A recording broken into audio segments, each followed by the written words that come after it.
दोस्तों, चाय आपको नुकसान नहीं करती, लेकिन चाय पीने का गलत तरीका ज़रूर नुकसान करता है। हैरानी की बात यह है कि 90% लोग रोज़ वही गलती करते हैं और उन्हें पता भी नहीं चलता। नमस्कार दोस्तों, स्वागत है आपका एच के सैनी चैनल पर। आज मैं आपको 3 ऐसी छोटी गलतियां बताऊंगी जो एक साधारण चाय को दवा भी बना सकती है और धीरे-धीरे जहर भी। साथ ही 2 ऐसी चीज़ें बताऊंगी जिन्हें चाय में मिलाते ही उसका फ़ायदा कई गुना बढ़ सकता है।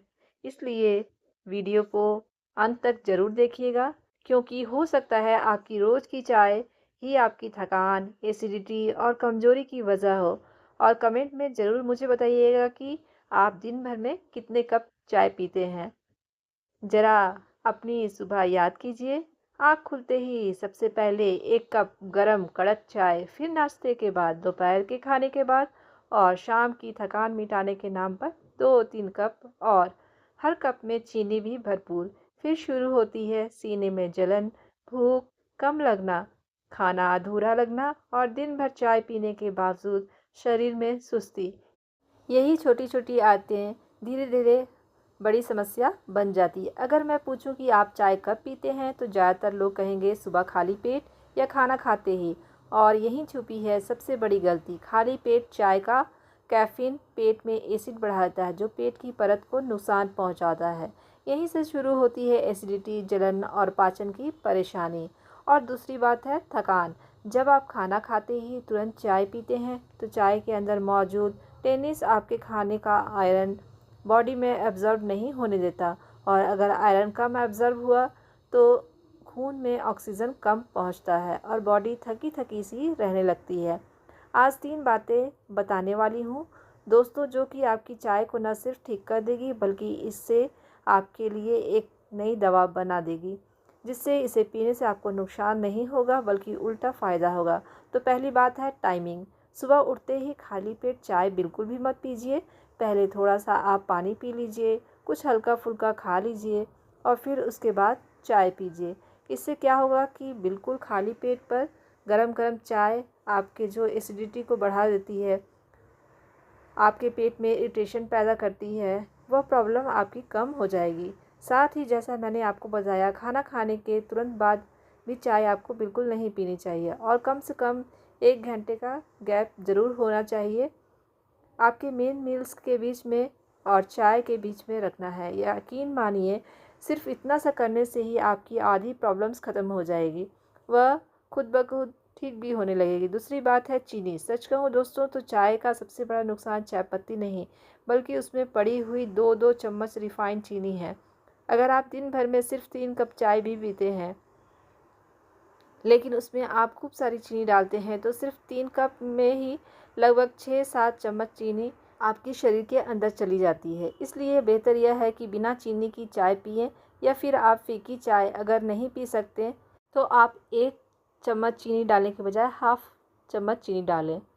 इस तरह आप धीरे धीरे चीनी को कम करने की कोशिश करें। जितना मिनिमम से मिनिमम आप हो सके उतनी कम चीनी वाली चाय पीना स्टार्ट करें।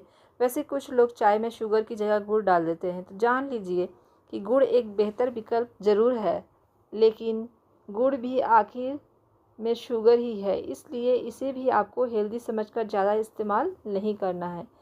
इसलिए मेरी नज़र से सबसे असरदार तरीका यह है कि आप चाय को कम मीठी पीना या फिर बिना चीनी वाली चाय पीने की आदत डालें, और यह आपके लिए बेस्ट रहेगा। और तीसरी सबसे इम्पॉर्टेंट बात यह है कि चाय को बार बार मत उबालिए। बहुत से लोग सोचते हैं कि जितनी ज़्यादा चाय उबली हुई रहेगी उतनी ही स्वादिष्ट और अच्छी रहेगी, लेकिन यह बिल्कुल गलत सोच है। बहुत देर तक उबलने से चाय का टेस्ट तो बिल्कुल भी अच्छा नहीं होता। कड़क तो ज़रूर बन जाती है, लेकिन टेनिस ज़्यादा निकलते हैं। चाय कड़वी भी हो जाती है और एसिडिटी भी ज़्यादा बढ़ाती है। इसलिए चाय को हल्की आंच पर बस ठीक से पकाइए, लेकिन बार बार नहीं उबालना चाहिए, और ना ही ठंडी चाय को दोबारा से गर्म कर कर के पीजिए। अब इन 3 बातों को ठीक करने के बाद दोस्तों, आइए बताते हैं कि 2 ऐसे इंग्रेडिएंट्स के बारे में जो कि आपकी चाय को सच में दवा बना देते हैं। तो पहली चीज़ वह है अदरक। अदरक में कुदरती एंटी इन्फ्लेमेटरी ताकतें होती हैं जो शरीर की सूजन को और दर्द को कम करता है। ख़ासतौर से घुटनों के दर्द पर तो इसका जो असर होता है वह बहुत ही बढ़िया है और साइंस ने भी इसको माना है। अदरक डाइजेशन में भी मदद करता है और जी मचलाना भी कम करता है। लेकिन हाँ, जिन्हें एसिडिटी या गैस ज़्यादा रहती है वह अदरक कम ही रखें, क्योंकि ज़्यादा अदरक उनके एसिडिटी को बढ़ा सकती है।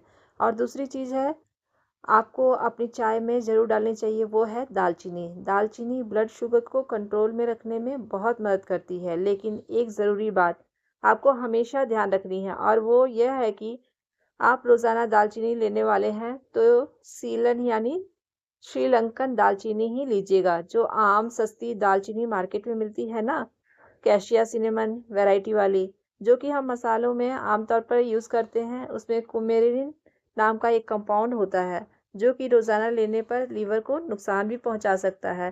तो इसलिए सीलन दालचीनी में ना के बराबर होता है और इसलिए यह डेली यूज़ के लिए ज़्यादा फ़ायदेमंद होती है।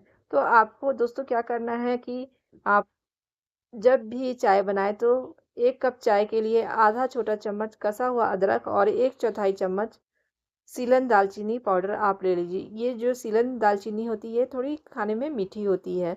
अगर चाहे तो एक छोटी सी इलायची कुचल कर भी आप चाय में डाल सकते हैं। इन सब चीज़ों को सबसे पहले आप पानी के साथ उबालिए, हल्की आंच पर पकाइए और चाय पत्ती और दूध डालिए। जबकि यह सभी चीज़ें यानी मसाले जितने भी हैं ये अच्छे से उबल जाएं। इससे आपकी चाय का टेस्ट भी ज़्यादा अच्छा लगेगा आपको और इससे आपको फ़ायदा भी होगा।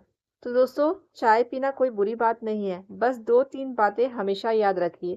पहला तो यह कि दिन में आपको 2 से 3 कप चाय ही पीनी है, इतना ही ठीक है। लेकिन इससे ज़्यादा अगर पिएंगे तो यह आपके लिए नुकसानदेह भी हो सकती है। दूसरा, जिन्हें एसिडिटी या गैस ज़्यादा रहती है उन्हें चाय में अदरक हल्का ही डालना चाहिए और खाली पेट चाय तो बिल्कुल भी नहीं पीनी चाहिए।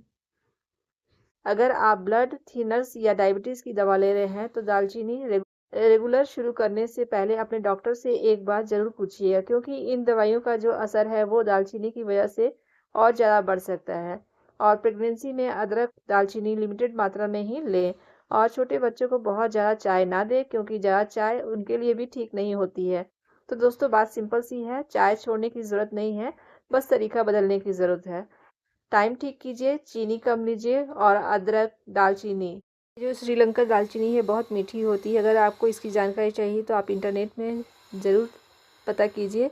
अगर आपको यह जानकारी उपयोगी लगी तो वीडियो को लाइक शेयर ज़रूर करें और अपने परिवार दोस्तों के साथ ज़रूर शेयर करें और हमारे HK चैनल को सब्सक्राइब करना बिल्कुल भी ना भूलें। हम आपके लिए ऐसी ही सरल और उपयोगी स्वास्थ्य संबंधी जानकारी लेके आते रहेंगे। मिलते हैं एक नई वीडियो के साथ, तब तक के लिए धन्यवाद।